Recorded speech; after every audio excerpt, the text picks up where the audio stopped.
নমস্কাৰ আপুনি চাবলৈ আৰম্ভ কৰিছে এছবি অসম মিডিয়া। আজি হৈছে 27 জুন আৰু আজি সন্ধিয়াৰ কেইবাটাও গুৰুত্বপূৰ্ণ খবৰ আহি পৰিছে আৰু এনে ধৰণৰ খবৰসমূহ নিতক চাবলৈ চেনেলটো সাবস্ক্ৰাইব কৰি ভিডিঅ'টো এটা লাইক কৰি দিব। সমগ্ৰ ৰাজ্যবাসীক জনাইছো আৰু এটি ব্ৰেকিং নিউজ ডাঙৰ খবৰ। এতিয়াৰ পৰা লাইসেন্সৰ বাবে ড্ৰাইভিং টেষ্ট হ'ব বাধ্যতামূলক। দালাল ৰাজি নচলিব আৰু ড্ৰাইভিং লাইসেন্সক লৈ আহি গ'ল এক বৃহৎ এছঅপি। এতিয়াৰ পৰা সহজতে আপুনি লাভ নকৰিব ড্ৰাইভিং লাইসেন্স আৰু এতিয়াৰ পৰা বাধ্যতামূলক হ'ব অনুজ্ঞাপত্ৰৰ বাবে ড্ৰাইভিং টেষ্ট আৰু ইপিনে অন্য জিলাৰ প্ৰাৰ্থীয়ে অন্য জিলাত দিব নোৱাৰিব ড্ৰাইভিং টেষ্ট। জনাইছো এটি ব্ৰেকিং নিউজ ডাঙৰ খবৰ। ড্ৰাইভিং লাইসেন্সক লৈ আহি গ'ল এছঅপি। এতিয়াৰ পৰা সহজে নাপাব আপুনি ড্ৰাইভিং লাইসেন্স আৰু দ্বিতীয় অফিসত দালাল ৰাজ নচলিব এতিয়াৰ পৰা আৰু দ্বিতীয় অফিস সম্পূৰ্ণৰূপে দালাল মুক্ত কৰা হ'ব। আৰটিঅ অফিসতো নাথাকিব দালাল ৰাজ আৰু কঠোৰ নিৰ্দেশনা জাৰি মন্ত্ৰী চৰণ বড়োৰ আৰু চালকৰ অনুজ্ঞাপত্ৰৰ বাবে ড্ৰাইভিং টেষ্ট বাধ্যতামূলক কৰা হৈছে এতিয়াৰ পৰা আৰু এতিয়াৰ পৰা বাধ্যতামূলক হ'ব অনুজ্ঞাপত্ৰৰ বাবে ড্ৰাইভিং টেষ্ট। ইপিনে অন্য জিলাৰ প্ৰাৰ্থীয়ে অন্য জিলাত দিব নোৱাৰিব ড্ৰাইভিং টেষ্ট।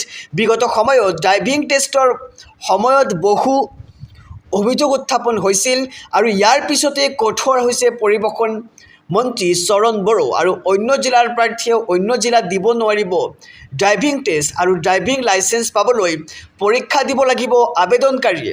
যি জিলাৰ বাসিন্দা সেই জিলাৰ পৰাহে ল'ব পাৰিব ড্ৰাইভিং লাইসেন্স আৰু বিভাগীয় মন্ত্ৰী চৰণ বড়োৱে নিজে গৈ পৰিদৰ্শন কৰিব অন্য জিলাৰ ড্ৰাইভিং টেষ্টসমূহ আৰু ড্ৰাইভিং টেষ্টৰ বাবে ট্ৰেক নথকা জিলাসমূহত ট্ৰেক নিৰ্মাণ কৰা হ'ব। এতিয়াৰ পৰা সহজ নহ'ব ড্ৰাইভিং লাইসেন্স বনোৱাটো আৰু দ্বিতীয় অফিসত দালাল ৰাজ নচলিব এতিয়াৰ পৰা আৰু দ্বিতীয় অফিস সম্পূৰ্ণৰূপে দালাল মুক্ত কৰা হ'ব। সমগ্ৰ ৰাজ্যবাসীক জনাইছো আৰু এটি ব্ৰেকিং নিউজ ডাঙৰ খবৰ। আপুনি ঘূৰাই দিব লাগিব আপোনাৰ ৰেচন কাৰ্ড। যদিহে আপুনি চৰকাৰে বান্ধি দিয়া 3টা চৰ্তৰ বাহিৰ হয় তেন্তে আপুনি লগে লগে চৰকাৰক ঘূৰাই দিব লাগিব ৰেচন কাৰ্ড আৰু 3টা বিশেষ কাম কৰিলেই আপোনাৰ নাম কৰ্তন হ'ব ৰেচন কাৰ্ডৰ পৰা। এই মুহূৰ্তৰ খবৰ জনাইছো ৰাজ্যবাসীক। ৰেচন কাৰ্ডক লৈ কঠোৰ নিয়ম জাৰি কৰিছে জিলা প্ৰশাসনে।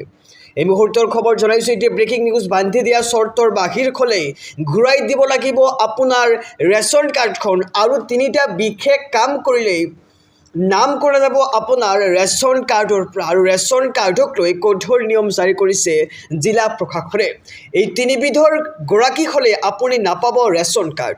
ৰেচন কাৰ্ড থকা লোকেও ঘূৰাই দিব লাগিব কাৰ্ড আৰু কঠোৰ ৰূপত বিশেষ জাননী খাদ্য আৰু গ্ৰাহক পৰিক্ৰমা বিভাগৰ আৰু ঘৰত 4চকীয়া বাহন থাকিলে নাপাব আপুনি ৰেচন কাৰ্ড। আমি ভালদৰে জনাইছো খবৰ। 4চকীয়া বাহন কিনিলে আপুনি লগে লগে ঘূৰাই দিব লাগিব আপোনাৰ সেই ৰেচন কাৰ্ডখন আৰু চৰকাৰী চাকৰি থকা পৰিয়ালেও কোনো কাৰণতে নাপাব ৰেচনৰ চাউল আৰু চৰকাৰী চাকৰি পালে ঘূৰাই দিব লাগিব আপুনি ৰেচন কাৰ্ড আৰু আয়কৰ ইনকাম টেক্স আদায় দিয়া পৰিয়ালে নাপাব ৰেচন কাৰ্ড। আমি জনাইছো 3টা বিষয় যিহেতু আপুনি মানি চলিব লাগিব। যদিহে আপুনি 4চকীয়া বাহন কিনে তাৰপিছত চৰকাৰী চাকৰি পায় আৰু যদিহে আপুনি ইনকাম টেক্স অৰ্থাৎ কৰ আদায় কৰে তেন্তে আপুনি চৰকাৰক ঘূৰাই দিব লাগিব আপোনাৰ ৰেচন কাৰ্ডখন। আমি খবৰ জনাইছো ভালদৰে শুনিব। ইনকাম টেক্স দিয়া পৰিয়ালৰ পৰা কৰ্তন কৰা হ'ব ৰেচন কাৰ্ড আৰু চৰকাৰৰ নিৰ্দেশনা অনুযায়ী কঠোৰ ৰূপত হোজাই জিলা প্ৰশাসনক দেখিবলৈ পোৱা গৈছে। কেৱল হোজাই নহয় ৰাজ্যৰ সকলো জিলাতে এই নিৰ্দেশনা জাৰি কৰা হ'ব আৰু বান্ধি দিয়া চৰ্তৰ বাহিৰ হ'লেই আপোনাক লগে লগে ঘূৰাই দিব লাগিব ৰেচন কাৰ্ড আৰু 3টা বিশেষ কাম কৰিলেই আপোনাৰ নাম কটা যাব ৰেচন কাৰ্ডৰ পৰা। সমগ্ৰ ৰাজ্যবাসীক জনাইছো আৰু এটি ব্ৰেকিং নিউজ ডাঙৰ খবৰ। আহিবলগীয়া দিনত বিজেপিৰ সদস্যতাকে নাগৰিকত্বৰ প্ৰমাণ কাৰ্ড হ'ব। পাছপোৰ্ট নাগৰিকত্বৰ প্ৰমাণ নহয় ঘোষণা ভাৰতীয় বৈদেশিক মন্ত্ৰালয়ৰ আৰু MEAৰ এই ঘোষণাৰ পিছতে সৰব হৈ পৰিছে সাংসদ আছাদুদ্দিন ওৱেইছি। যদি নাগৰিকত্ব পঞ্জীয়নৰ দ্বাৰাহে পায় তেন্তে কোটি কোটি লোকৰ কি হ'ব বুলি প্ৰশ্ন কৰিছে আছাদুদ্দিন ওৱেইছিয়ে। আৰু পাছপোৰ্ট আধাৰ কাৰ্ড পান কাৰ্ডৰ যদি প্ৰমাণ পত্ৰ নহয় তেন্তে হয় কি?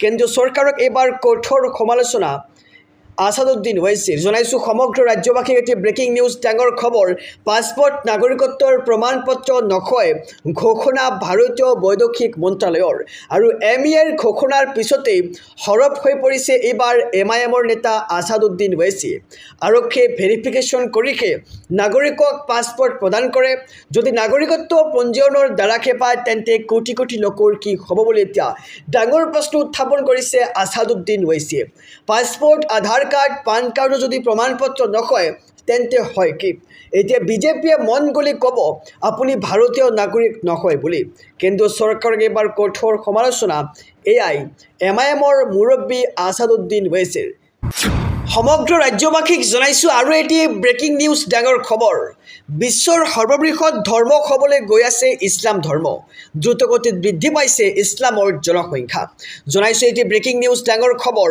বিশ্বত ধৰ্মীয় জনসংখ্যাৰ বৃহৎ পৰিৱৰ্তন দেখিবলৈ পোৱা গৈছে শীঘ্ৰেই বিশ্বৰ সৰ্ববৃহৎ ধৰ্ম হ'বলৈ গৈ আছে ইছলাম ধৰ্ম গ্ল'বেল ৰিলিজিয়াছ ষ্টাডি ৰিপৰ্টত প্ৰকাশ পাইছে তথ্য আৰু 2075 চনত ইছলাম হ'ব বিশ্বৰ সৰ্ববৃহৎ ধৰ্ম বৰ্তমান খ্ৰীষ্টান বিশ্বৰ সৰ্ববৃহৎ ধৰ্ম কিন্তু 2075 চনত খ্ৰীষ্টানকৈ চেৰ পেলাব ইছলাম ধৰ্মে আৰু আফ্ৰিকা আৰু এছিয়াত বৃদ্ধি পাইছে ইছলামৰ জনসংখ্যা বিশ্বজুৰি খ্ৰীষ্টানতকৈ দুগুণ বৃদ্ধি পাইছে ইছলামৰ সংখ্যা আৰু এই শতিকাৰ মাজভাগলৈ 3.4 বিলিয়ন হ'ব পাৰে মুছলমানৰ সংখ্যা আৰু আনফালে খ্ৰীষ্টান হ'ব 2.67 বিলিয়ন আৰু ইউৰোপৰ বহু ঠাইত হ্ৰাস পাইছে ইছলামৰ জনসংখ্যা খ্ৰীষ্টানৰ পৰা বহু লোক ধৰ্মান্তৰিত হৈছে ইছলামলৈ আৰু মধ্যপ্ৰাচ্যত যথেষ্ট হ্ৰাস পাইছে খ্ৰীষ্টানৰ জনসংখ্যা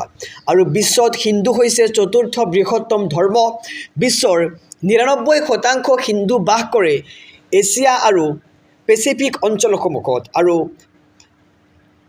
95% হিন্দু ভাৰতত বাস কৰে আৰু শীঘ্ৰেই বিশ্বৰ সৰ্ববৃহৎ ধৰ্ম হ'বলৈ গৈ আছে ইছলাম ধৰ্ম আৰু বিশ্বত ধৰ্মীয় জনসংখ্যাৰ বৃহৎ পৰিৱৰ্তন দেখিবলৈ পোৱা যাব আৰু শীঘ্ৰেই বিশ্বৰ সৰ্ববৃহৎ ধৰ্ম হ'ব ইছলাম ধৰ্ম